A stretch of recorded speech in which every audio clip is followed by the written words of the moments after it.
নমস্কার বন্ধুরা, সুস্মিতার রান্নাঘর স্লাইস অফ লাইফে আরও একবার আপনাদের সকলকে স্বাগত জানাই। খুবই সুস্বাদু ও সহজ একটা ওয়ান পট মিল রেসিপি আজ তৈরি করে দেখাবো। পেঁয়াজ রসুন ছাড়া সম্পূর্ণ নিরামিষ একটা রান্না, কিন্তু খেতে অত্যন্ত সুস্বাদু। অবশ্যই একবার ট্রাই করে দেখবেন। কাঁচা কাঁঠালের নরম টেক্সচার আর বাসমতি চালের মিশেলে তৈরি এই ওয়ান পট মিল শুধু পেট ভরাবে না, মনও ভরিয়ে দেবে।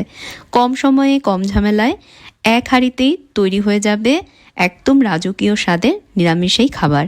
পরিবারের সবাইকে চমকে দিতে বা নিজের জন্য একটু স্পেশাল কিছু বানাতে হলে এটা কিন্তু পারফেক্ট চয়েস। চলুন তাহলে দেখে নেওয়া যাক আজকের রেসিপি। প্রথমে আমি এঁচোড় আর আলু সেদ্ধ করে নেব। সেজন্য একটা প্রেসার কুকারের মধ্যে কিছুটা জল গরম হতে বসিয়েছি। জলের মধ্যে দিলাম আমি 1 চামচ নুন আর হাফ চামচ হলুদ গুঁড়ো। এবার ডুমো ডুমো করে কেটে রাখা এঁচোড় আর আলুর টুকরোগুলো এর মধ্যে দিয়ে দিচ্ছি। এখানে আমি 250 গ্রাম এঁচোড় আর 2টো মাঝারি মাপের আলু নিয়েছি। কুকারের ঢাকনাটা এবার আটকে দিয়ে বেশি আছে একটা সিটি দিয়ে নেব। একটা সিটি দিয়ে নেবার পর কুকার আমি ভালোভাবে ঠান্ডা হতে দিয়েছি। তারপর এখন কুকারের ঢাকনাটা খুলছি। এবার জল ঝরিয়ে এগুলোকে অন্য একটা পাত্রে তুলে নেব। আমি এখানে 2 কাপ নিয়েছি লং গ্রেন বাসমতি রাইস, তবে যে কোনো ভালো কোয়ালিটির পোলাও চাল দিয়েও কিন্তু রান্নাটা করা যাবে। প্রথমে চাল ধুয়ে নেব। বাটিতে জল নিয়ে জল পরিষ্কার না হওয়া পর্যন্ত 2-3 বার জল পাল্টে এভাবে করে ধোবো। চাল ভালোভাবে ধুয়ে নেবার পর বাটিতে জল নিয়ে চালগুলো অন্ততপক্ষে 10 থেকে 15 মিনিটের জন্য জলে ভিজিয়ে রাখবো। এবার একটা কড়াইতে পর্যাপ্ত পরিমাণ তেল গরম করে নেব। যে কোনো কুকিং অয়েল আপনারা রান্নাটা করতে পারেন। তেলভাবে গরম হলে সেদ্ধ করে রাখা এঁচোড় আর আলুর টুকরোগুলো তেলের মধ্যে দিয়ে দেব। এবার এঁচোড় আর আলুর টুকরোগুলো একটু ভালোভাবে ভাজবো। এগুলোকে একটু ভালোভাবে ভেজে নিতে হবে। যেহেতু নুন হলুদ দিয়ে আমি এগুলো সেদ্ধ করেছি, তাই এখন আর ভাজবার সময় এর মধ্যে নুন হলুদ দিচ্ছি না। আমি দেখুন বন্ধুরা, লাল লাল করে এঁচোড় আর আলুর টুকরোগুলো ভেজেছি। এবার ভেজে নেওয়া টুকরোগুলো আমি একটা পাত্রে তুলে নিচ্ছি। এখন কড়াইতে দেব 1 টেবিল চামচ গাওয়া ঘি।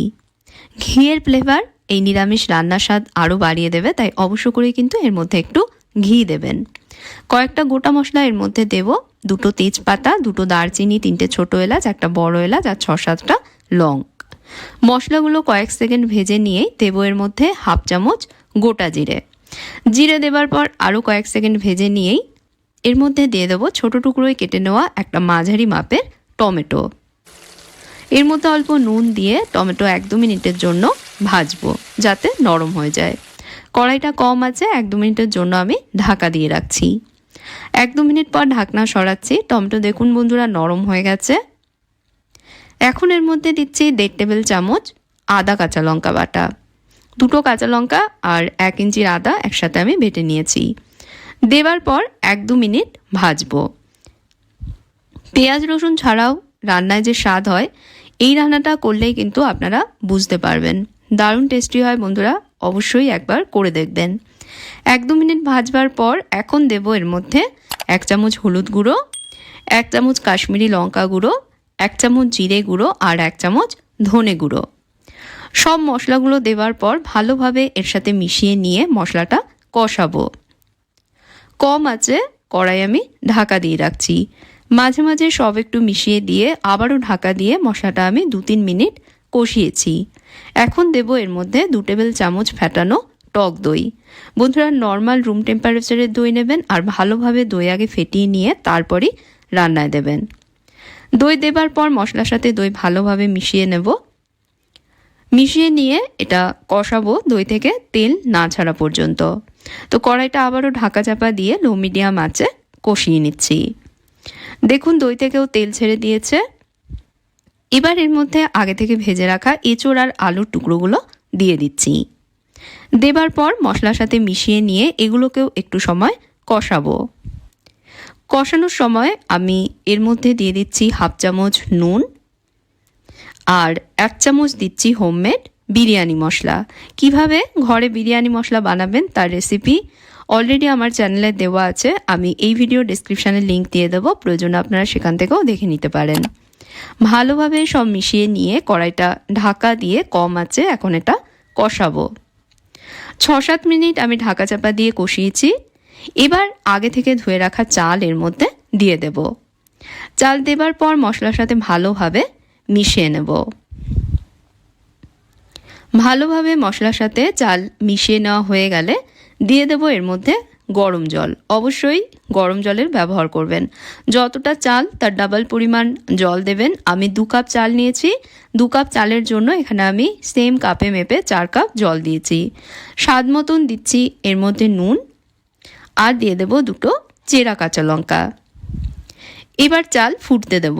আমি ঢাকা দিচ্ছি না, আপনারা চাইলে ঢাকা দিয়েও ফোটাতে পারেন। আমি ঢাকা ছাড়াই হাই আছে প্রথমে 5 মিনিট ফোটাবো, তারপর আঁচ কমে রেখে চাল সিদ্ধ না হওয়া পর্যন্ত রান্না করব। আমি এভাবে প্রায় 10 মিনিট রান্না করেছি। জল দেখুন প্রায় শুকিয়ে এসেছে। এবার দেব এর মধ্যে 1 টেবিল চামচ গাওয়া ঘি। ঘি দেবার পর হালকা হাতে একটু মিশিয়ে দিয়েই একদম কম আছে এটা ঢাকা দিয়ে দমে রান্না করব, জল পুরোপুরি না শুকনো পর্যন্ত। 2-3 মিনিট আমি এভাবে রান্না করেছি। এখন ঢাকা সরাচ্ছি। দেখুন বন্ধুরা, জল শুকিয়ে গেছে আর পোলাও একদম ঝরঝরে তৈরি হয়েছে। এখন এটা আমি সার্ভ করে দেবো। তো এই ছিল আজকের সহজ আর সুস্বাদু এঁচোড় পোলাও, যা বিরিয়ানির থেকেও বানানো সহজ, কিন্তু খেতে একদম বিরিয়ানির মতন। এক হাঁড়িতে জমে যাওয়া একটা অসাধারণ স্বাদের নিরামিষ ওয়ান পট মিল। নরম আলু, এঁচোড়ের রসালো স্বাদ আর ঝরঝরে মশলাদার বাসমতি চালের সুগন্ধ সব মিলিয়ে দুর্দান্ত এটা খেতে হয়। আজই বানিয়ে ফেলুন, আর ভালো লাগলে প্রিয়জনদের সাথে রেসিপিটা শেয়ার করুন। সাথে কমেন্টসে জানাবেন কেমন লাগলো। ভালো লাগলে ভিডিওতে লাইক দেবেন, চ্যানেলে সাবস্ক্রাইব করবেন, আর ফেসবুক পেজে আমাকে ফলো করতে ভুলবেন না। তাহলে আজকের মতন বিদায় নিচ্ছি বন্ধুরা। আপনারা ভালো থাকবেন, ভালো রাখবেন। ধন্যবাদ।